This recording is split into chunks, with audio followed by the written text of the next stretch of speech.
Sud Radio, la France dans tous ses états. Une mère de famille jetée dehors par son propriétaire sans moyen de se reloger, c'est ce qui est arrivé à Marseille face à des élus apparemment indifférents. Un jugement a été rendu, le propriétaire condamné. On en parle avec Kauter Ben Mohamed, présidente de l'association Marseille en colère, qui nous en parle aujourd'hui sur Sud Radio. Bonjour. Bonjour Maud, bonjour Perico et merci de donner la parole sur ce dossier. Bonjour Kauter, merci à vous d'être sur Sud Radio. Oui, je vous sens, vous êtes président de l'association Marseille en colère, mais là sur ce dossier, je vous sens très en colère, Kauter. C'est aberrant, cette mère de famille qui se retrouve à la rue, pas de possibilité de relogement conforme à ses besoins, et qu'est-ce qui se passe? Les pouvoirs publics l'abandonnent, la municipalité ne peut rien faire? La municipalité n'a rien voulu faire parce qu'en fait ce propriétaire, vous savez, c'est l'arroseur arrosé, il a écrit un livre qui s'appelle Indigne-toi et qui a été soutenu par la Fondation Abbé Pierre, donc ce dossier fait rire à tous les niveaux, mais rire très jeune. Donc la municipalité connaît ce propriétaire puisqu'il a exposé à la ville de Marseille ses photos concernant les délogés à plusieurs reprises.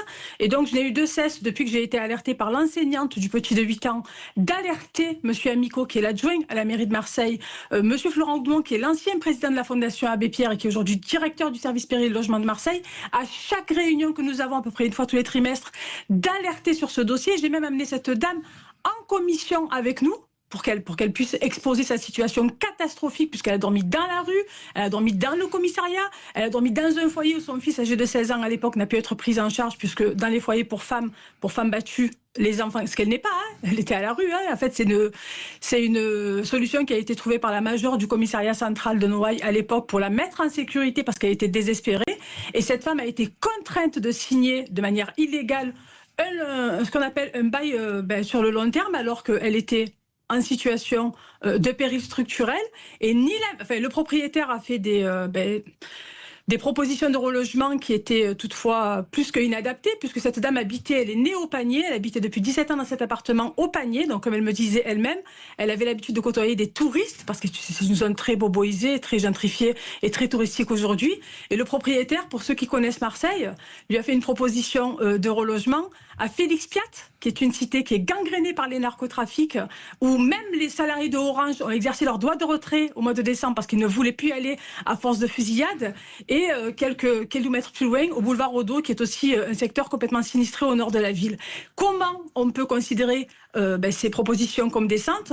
La ville en était informée, elle a pris le parti du propriétaire, je pense parce qu'elle le connaît, ça c'est mon avis personnel, et dans tous les cas, la justice, au bout de bientôt 3 ans de combat, a donné raison à Madame Benali, mais le comble du comble, mon cher Perico, il faut le préciser, c'est que ce n'est pas Asia, donc la locataire, qui a eu le temps de faire une procédure, puisque non seulement le propriétaire, soi-disant engagé contre la lutte contre le marchand de sommeil, l'a mise dehors avec ses enfants, il ne lui a jamais proposé de récupérer ses vêtements ou ses effets personnels pour pas qu'elle puisse les racheter, parce que c'est une femme qui est précaire, en situation de santé aussi précaire depuis longtemps.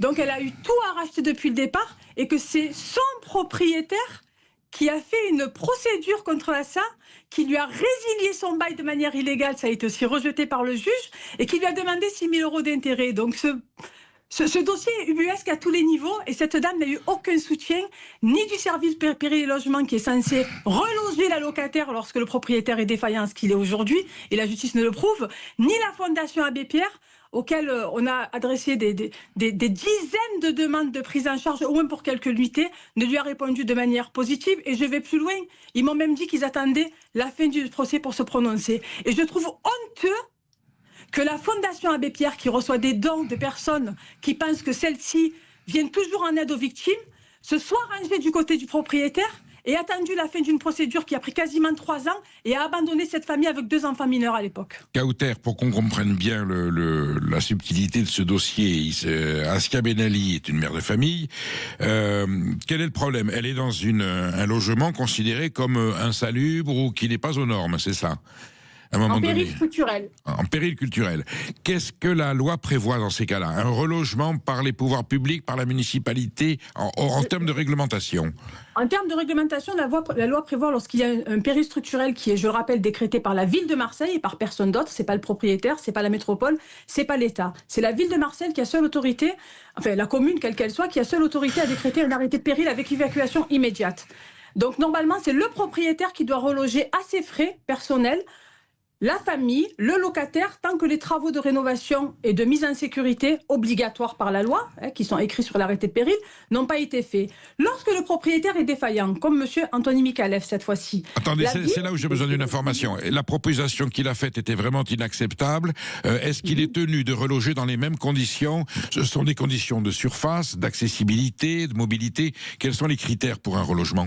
Exactement. En termes de surface, en termes d'accessibilité aux écoles, surtout quand la famille n'est pas véhiculée, parce que je rappelle qu'il y avait 2 enfants mineurs qui étaient véhiculés, un qui était juste en face, sur la même place, l'école des Accoules est en face de la maison où habitait cette dame, et l'autre, le collège, était à proximité. Très joli quartier.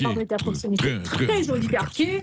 Très agréable, et donc il est normal, vous et moi, et n'importe qui d'ailleurs, et comme je l'ai dit aux gens de la ville, n'importe qui n'aurait pas accepté d'aller habiter à Félix-Piat ou d'aller habiter au boulevard Audour, qui sont encore 2 secteurs hyper difficiles à vivre en termes de violence, en termes de précarité et en termes d'éloignement.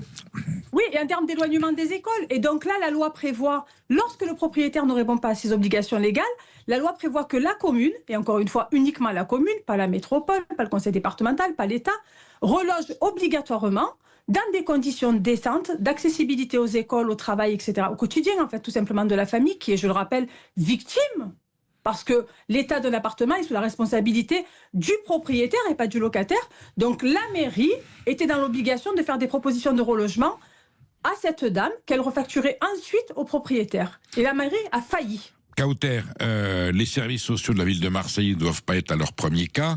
Est-ce qu'il y a aujourd'hui, une marge de disponibilité du logement sociaux dans Marseille pour ce genre de situation où on est à l'os, c'est-à-dire qu'il n'y a pas de marge de manœuvre? Il n'y a aucune marge de manœuvre, mais je vais encore plus loin. Cette dame n'était pas dans un logement social, c'était un logement privé et elle ne demandait pas un logement social. Oui, mais en renfort, on peut provisoirement, ne serait-ce que provisoirement, loger dans un logement social avant de trouver... mais c'est pas possible. Vous savez, à Marseille, il y a, en 2018, je n'ai pas revu les chiffres depuis, mais déjà en 2018, ils étaient alarmants, ils se sont aggravés avec ces crises du logement en répétition. Il y avait, sur le DALO, c'est une commission qui était instruite pour avoir un logement en urgence. Et donc, dans les DALO, il y a un logement qui est attribué tous les 387 familles. Tous les 387 dossiers. Ça veut dire qu'il y a une proposition pour 388 familles. Et ces propositions sont dans des quartiers qui sont tellement gangrénés par un narcotrafic, tellement dans la misère, tellement loin des équipements publics, tellement loin des écoles, tellement loin du centre-ville et du travail tout court, que personne ne veut y habiter. Kauter, est-ce que vous pensez que ces enjeux, pas seulement ces enjeux, ces tragédies vont être au cœur d'un des éléments de la campagne électorale de Marseille, des élections municipales? Est-ce qu'il y a une liste? Est-ce que vous sentez qu'il y a un des candidats qui est plus soucieux, plus sensible à cette thématique et qui propose des solutions plus concrètes pour que ce genre de situation ne se reproduise pas?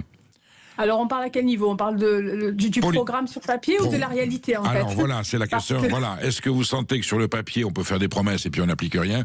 Est-ce que vous sentez qu'un des candidats que vous auriez rencontré, qui se serait confié à vous, a dit c'est intenable, moi, si j'y suis, je vais prendre des mesures qui vont permettre de ne pas revivre ce genre de tragédie? Eh bien, écoutez, ils disent tout ça depuis la tragédie qui a coûté quand même la vie à 8 personnes en 2018. Je rappelle que l'élection de 2020, exactement, s'est jouée sur le drame de la rue d'Aubagne qui a coûté la vie à 8 personnes. Je rappelle qu'entre-temps, le procès s'est tenu en novembre et décembre 2024, que le délibéré a été rendu en juillet 2025, que sur les 16 prévenus, 15 ont été condamnés et qu'ils ont tous fait appel. C'est quand même scandaleux. Ils ont été en plus condamnés à des peines qui, moi, me semblent symboliques, mais quelque part, au nom de la justice, c'est la première fois que des cols blancs et que toute la chaîne de responsabilité, à savoir élus, experts judiciaires, propriétaires, syndics de copropriété, avocats syndics de copropriété, ont tous été condamnés à des peines avec des bracelets électroniques et bien sûr à des peines de plus pouvoir pendant 5 ans exercer, voire de manière définitive exercer dans le domaine de l'immobilier. Et on les comprend, il y a 8 personnes qui sont mortes et 8 familles qui sont brisées pour l'éternité. Mais même si la campagne de 2020 s'est jouée sur ça, je me rends compte que j'entends bien que reconstruire Marseille, la réhabiliter, la rénover, ne peut pas se faire sur un mandat, quel que soit le parti politique, quel que soit le mouvement. La question n'est pas là. J'entends qu'il faille du temps. La question, il est que le drame de la rue d'Aubagne et tout ce qui s'est passé depuis n'a servi de leçon à personne, puisque 6 ans après l'élection de 2020, nous avons encore écoutez, une énorme défaillance, parce que malheureusement, c'est pas le seul dossier. Là, aujourd'hui, on parle de Madame Ben Ali, mais il y en a eu d'autres que j'ai instruits, où moi, j'ai été obligée de faire un article 40 via l'avocat de Marseille en colère, Maître Leroux, que je salue, dont je salue l'engagement, et auprès de toutes ces familles depuis maintenant 7 ans et demi. Je suis désolée, il y a encore des défaillances dans la prise en charge en urgence de ces familles qui sont, je le rappelle, des victimes et pas des profiteurs. Kauter, ce sont des victimes de mal logement. on vous sent mobilisé, vous savez que vous êtes chez vous sur Sud Radio, vous n'hésitez pas à nous recontacter et on vous accompagnera dans ce combat émérite pour les problèmes de logement à Marseille. Merci d'avoir été sur Sud Radio. Vous restez avec nous, on reçoit Thierry Lenz, le grand spécialiste de Napoléon, directeur général de la Fondation Napoléon. On va faire avec lui le tour de la préservation du patrimoine français. Pourquoi la France n'aime plus tellement son histoire? Vous nous appelez au 0826 300 300. Emmanuel Gallès recevra vos questions auxquelles Thierry Lenz répondra avec pertinence. À tout de suite.